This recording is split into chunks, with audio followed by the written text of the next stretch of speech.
Hello everyone, I'm Marcy. Welcome back to my channel. In this vlog you'll be seeing quite a bit of artwork and also some other things that I've been working on in the late summer of 2024. July in the Netherlands was mostly very stormy, which allowed me to leave the house quite a bit more than I typically can in the summer. We also had this very unique sky. I have not seen clouds do that before, so if anyone's watching who knows what that's about, please let me know. But let's get to that artwork. The first two pieces I'll be showing you are ones that I designed to be stickers, which I at this point already have and can tell you turned out pretty cute.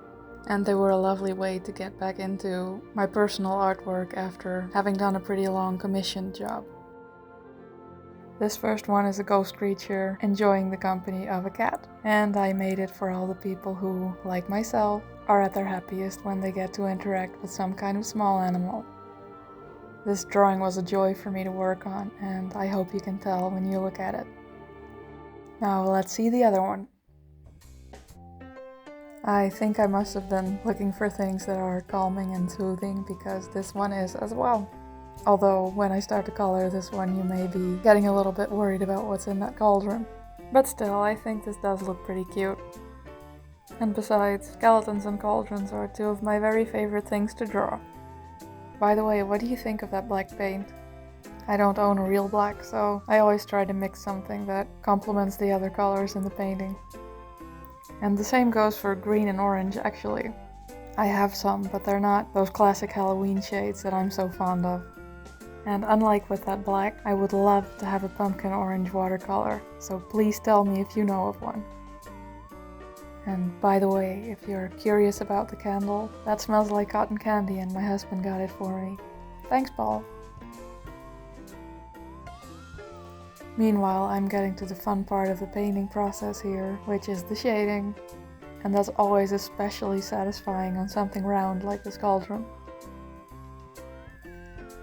I will never get tired of adding layers of shading and watching things take shape.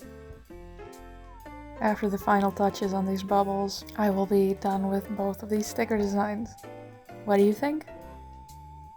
You'll be seeing the actual stickers and a whole lot more of them a little bit later. But first I want to tell you about some amazing things I've gotten in the mail recently. The first of which is this lovely package I got from Neka, who is a lovely artist that I traded some art prints with. And she's on YouTube as well, so I'll add a link to the description if you want to check that out. So these are two adorable stickers. Those were a surprise and I think they're adorable. And how gorgeous is this rat? She looks so soft and so sweet. Just like the real thing.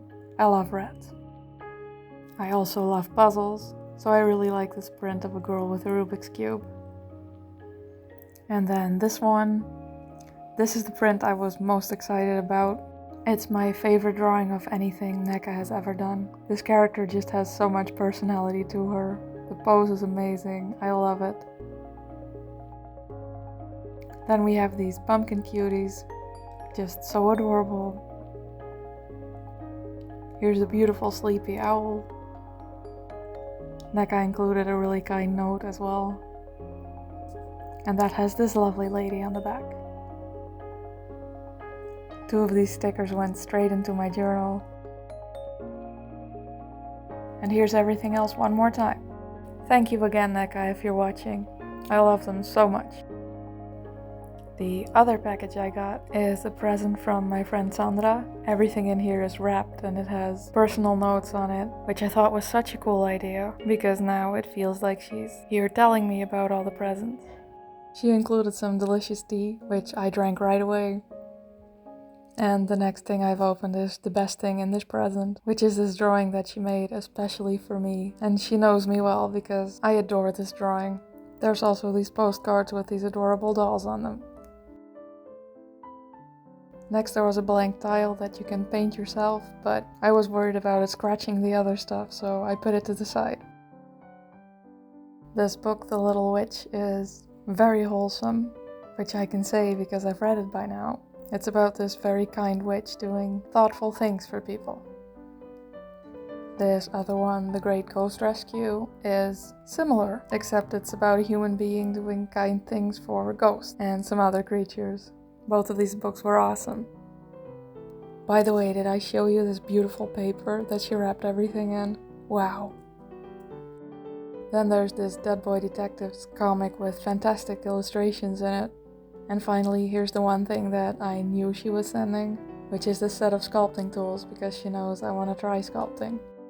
This whole thing was so incredibly thoughtful and generous. I feel so spoiled. And Sandra has taken a break, but she's a fantastic artist herself. So check out the description for a link to her stuff as well. The next drawing I'll be showing you is the second of a set of 3. The first was in my spring vlog and the second one is coming up. And these are Halloween greetings, I guess you'd say. I mixed a specific color palette so they'd all go together, and it is orange, green, purple, and black and white. And out of the 3, this one makes the best use of the whole palette, starting with this nice deep orange, and then also this very fun shade of violet. This particular drawing is already serving multiple purposes because I decided to order a sticker of this as well. And again, you'll see that shortly. And I'm still pondering if I should make this a set of greeting cards. I've never tried to sell Halloween greeting cards, so I don't know if people would even be into that. But I would, so I think I'll give them a shot. But before that, all these guys are going to my Patreon backers first, because one of their perks is that they get a digital print before I start selling the physical version. I'd say out of the ones in the vlog, I think this drawing was the most fun to add shading to. I just found these colors to be especially satisfying to layer. That being said, I colored the background last on this, and I did not end up liking that, because that yellow paint turns out to be opaque, so I had to go over all the outside lines again with black. But that's okay, we got there.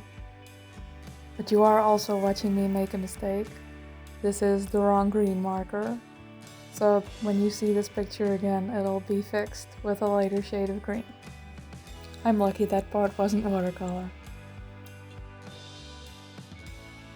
Now we're moving right along to the third piece in the little series, which is a happy ghost floating by its gravestone. This one's got 2 very happy smiles on it, and ironically I think this is probably the most cheerful drawing of the bunch. It was also the most challenging for me. For some reason, I always have a hard time with gravestones. I find it difficult to get them to be symmetrical, and sometimes I'll use some folded tracing paper just to make sure that I do get it. Though with this one I got to cheat a little bit because the ghostie is covering up half of it.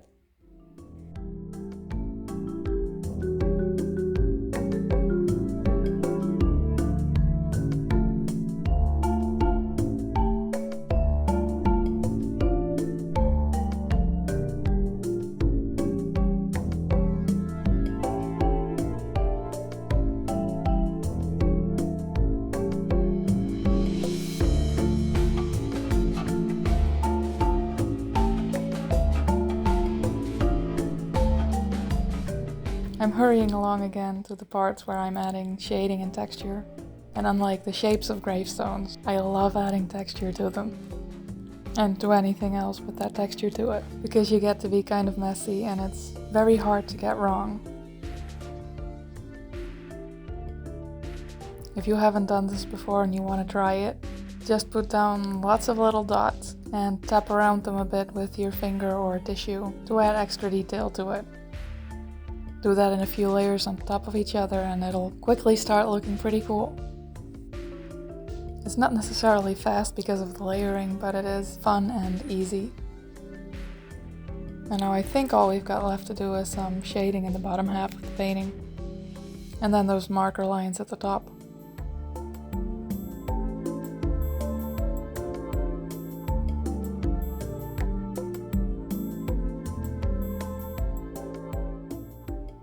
That brown color I'm shading with is just a mix of the orange and purple I've been using, which is a fun trick to ensure that all the colors go together.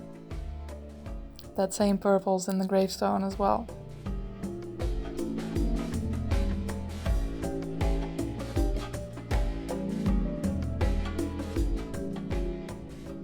Now, you probably couldn't tell, but this tape has not been holding the painting down for a while. So I decided I may as well get rid of it since all I've got left to do is some marker. Using the correct green this time as well, and that's by Tooly Art. These are affordable markers and very good, so if you want to try working with paint markers, there's a great set to start with.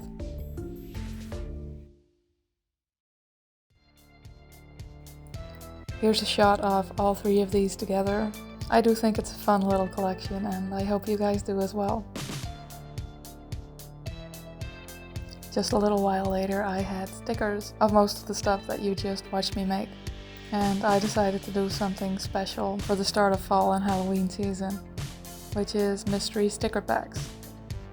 I'm not going to show you a ton of detail about the process in here because I made a separate short about this.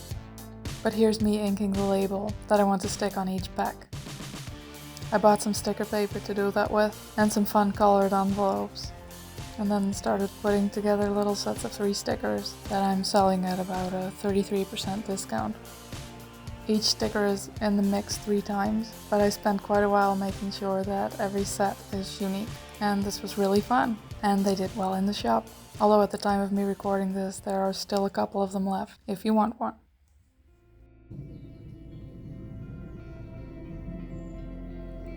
Before we get to the final piece of artwork in this vlog, I want to show you all the animals that I met, because it's been a pretty special summer. First there's these alpacas at a small animal zoo. They also had some turtles and this wallaby. Then we have some more typically Dutch animals. Here we are at one of my favorite cafes. It's called Merlijn, and we went here to cheer me up after I had a minor surgery. They've got lots of chickens running around outside, and there's usually a lot of dogs. What's great about that is that it attracts other people who get excited by the thought of eating their meal amongst a bunch of chickens and dogs, which do tend to be my kind of people. So yeah, I love this place.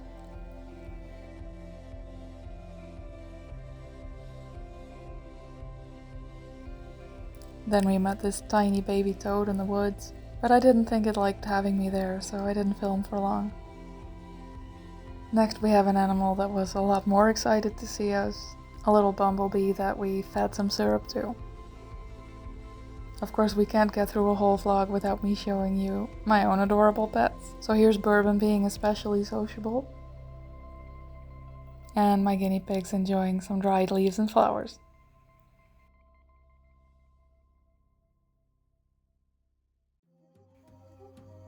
But now for the final drawing. And I just realized this is the only black and white piece. That's very unusual. I tend to work with just black ink washes a lot. Just not for my Halloween collections, I guess. Because I remember this happening last year as well, now that I think about it. But here we are back at the graveyard, and we've got the Reaper and some ghosts setting up for Halloween. This one ghost is having a bit of a hard time with it. And I think that face is my favorite part of this drawing.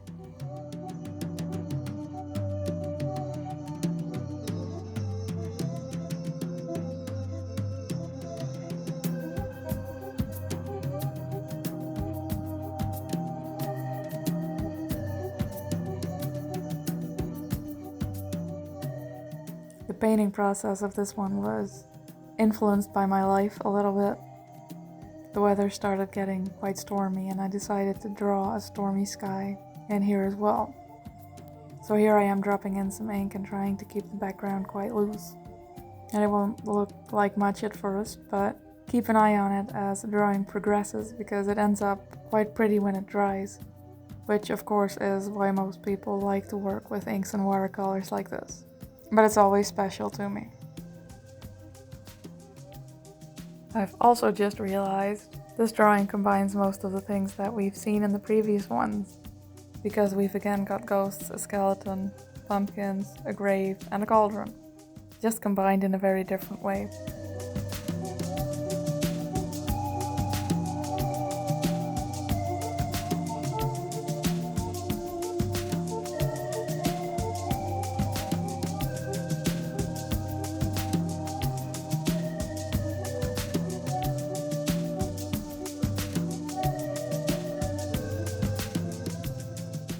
This piece has the most layers of the lot, partly because I misjudged the contrast and I darkened the right side wall and the roof a couple of times.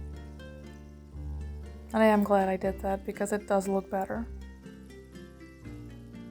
I think a bit of shading on the ground is all I've got left to do now. Well, aside from signing it, of course. And that brings us to the end of this vlog. We had quite a lot of artwork this time, which I hope you enjoyed. Thank you for watching and see you in the next one. Bye!